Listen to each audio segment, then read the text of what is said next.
Saturday Night Live.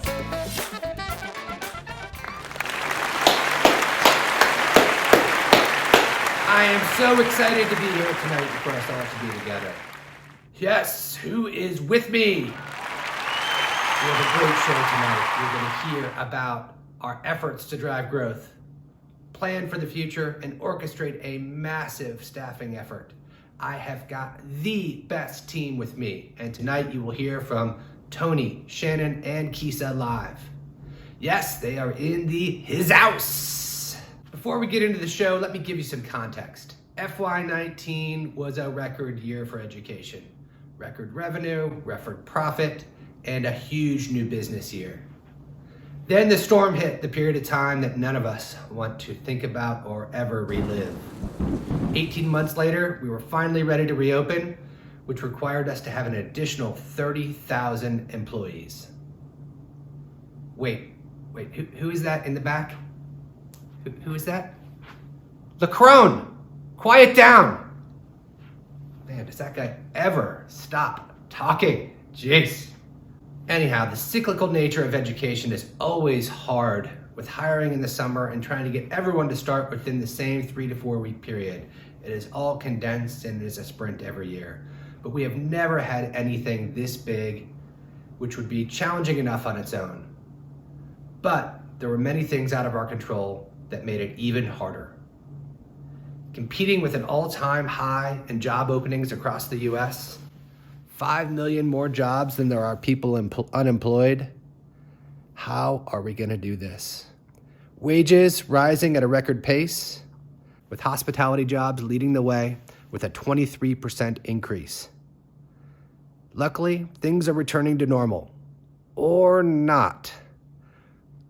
What? Shutting down again? Hybrid school? What is going on? Well, you're going to hear more about all of this. We have a great show. Sit back, relax, enjoy. Let's go to the news desk to hear from Tony.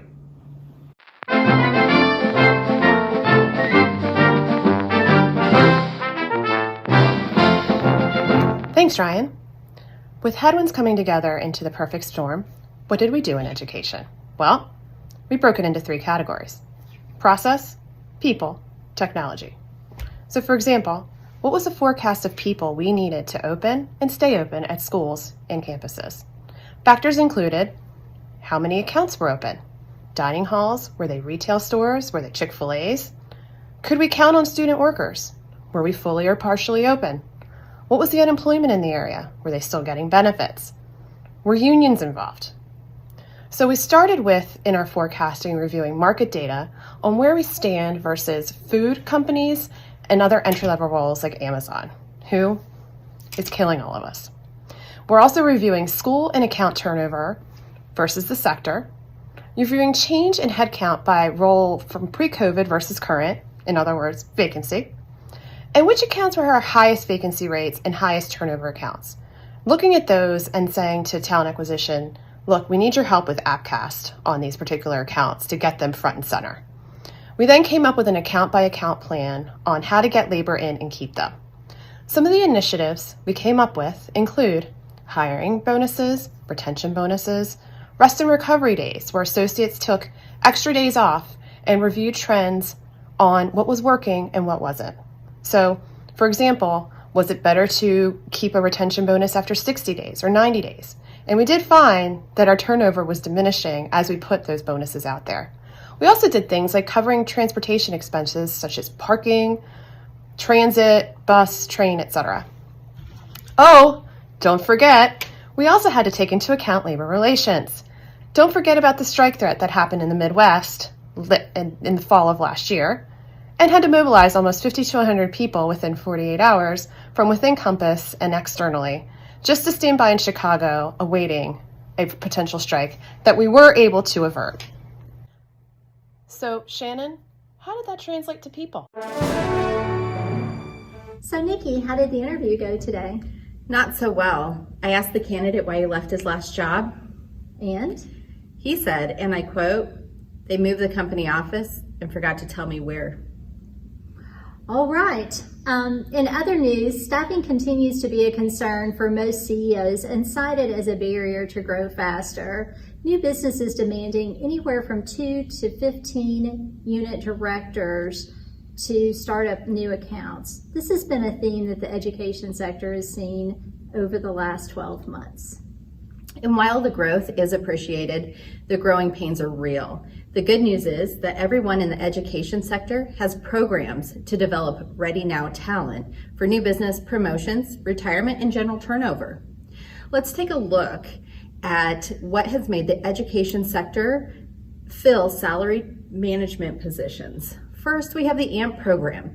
This has been a staple in the Compass Group for many years, but we really started to look at it and make sure that our frontline associates were ready for this big jump by implementing the Harvard Managed Mentor program before they can even apply as an AMP candidate. Fabulous. As part of the education sector DE&I initiative, Chartwell's Higher Ed shared best practices, which resulted in sector-wide launch of an hourly high potential program. This is a 10-week program that is designed to build internal talent as a feeder into other development programs such as AMP. Also, the Education DIAC established a sponsorship program for the executives to invest in high potential people of color within the entire education sector and includes women in facilities for the SSC sector. Sector-wide, there are 25 candidates that are being developed for future senior leader positions. The impact on diversity among senior ranks will be significant in the next several years. Another successful program that has been launched is the Bench program, which was a huge investment by the business, but has resulted in talent that has been fully trained in the company's processes, procedures, and more importantly, the company's culture. After about 8 to 12 weeks, these individuals are ready for relocation and placement wherever the company may need them. And with this program has resulted in a reduction time of by 11 days to fill these roles. That's exciting and significant. With programs like this in place, they are reaching every possible candidate from hourly to senior level management. And they were able to accomplish this by improving recruiting efforts and branching out talent searches into other industries to identify top talent. Sorry to interrupt, but we have some breaking news. Let's quickly go over to Kisa Minifield at the news desk. This is Kisa Minifield, your roving reporter, and this just in. When facing the current staffing crisis, HR teams know exactly where to turn. Alexa, where do we find more people to hire? Here's something I found on reference.com. Monster.com and Indeed.com are two popular sites that Thanks, allow people Alexa. to search. And in other news, technology and collaboration save the day. When faced with the perfect back-to-school storm, the campus TA and HR teams partnered with operations to proactively resolve frontline staffing challenges. The teams utilized data from Visier to forecast applicant needs and analyze results while also implementing weekly meetings with key stakeholders from operations, TA, and HR. The weekly meetings were an opportunity to share challenges and best practices while also prioritizing hotspot accounts. Operations was given access to Visier reporting prior to each call, which drove engagement and accountability. Prioritized action plans were shared after each weekly call.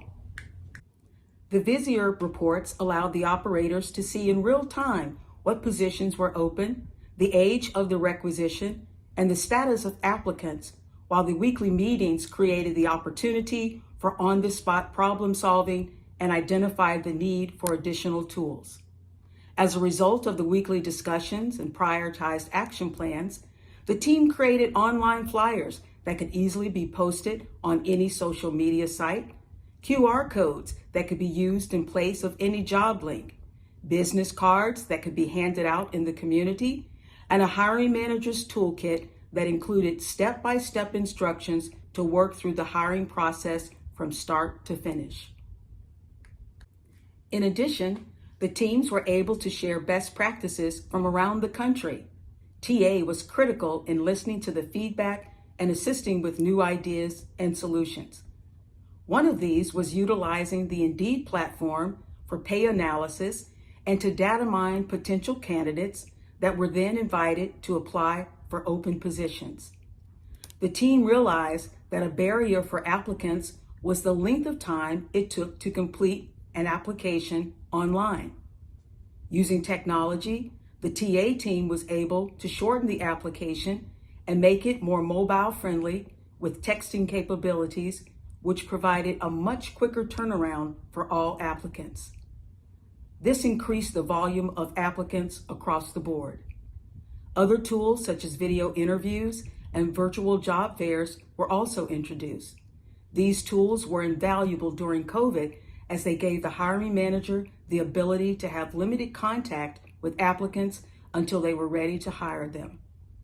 Looking to the future, technology and collaboration will continue to be key components of this team's success. We will return after a brief commercial break.